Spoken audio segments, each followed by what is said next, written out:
Magandang hapon, ngayon po ay araw ng Sabado, May 25, 2024. Narito po muli ang update sa lagay ng panahon.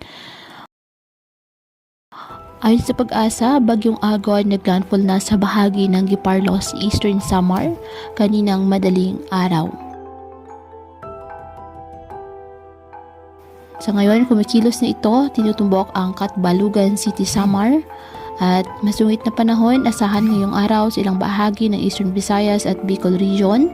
Taglay ngayon ng bagyo, ang lakas ito na maabot sa 55 km per hour at puso ng hangin na nasa 90 km per hour. At kumikilos pa northwestward sa bilas na 30 km per hour.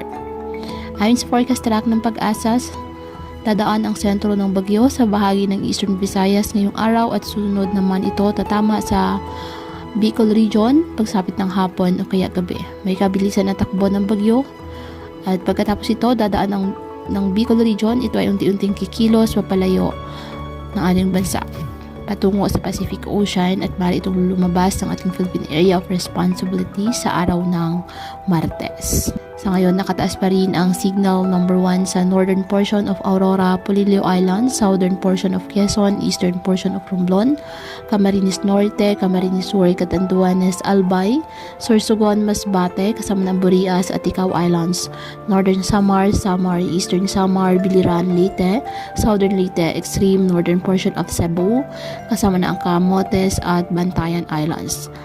Ang mga nabanggit po na lugar ay makakaranas ng masungit na panahon dahil sa banta ng bagyo na maaaring magdulot ng mga pagguho ng lupa o mga pagbaha, lalo na po sa mababang lugar. Ngayong araw, ramdam na po ang epekto ng bagyong Agon sa ilang bahagi ng Eastern Samar, Northern Samar, Leyte, Cebu at Bicol Region.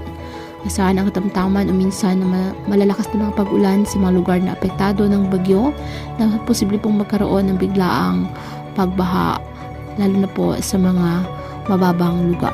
Kaya patuloy pa rin po natin na pinag-iingat ang ating mga kababayan sa banta po ng mga posibilidad ng pagbaha at pagguho ng lupa, lalo na kapag may malalakas na ulan.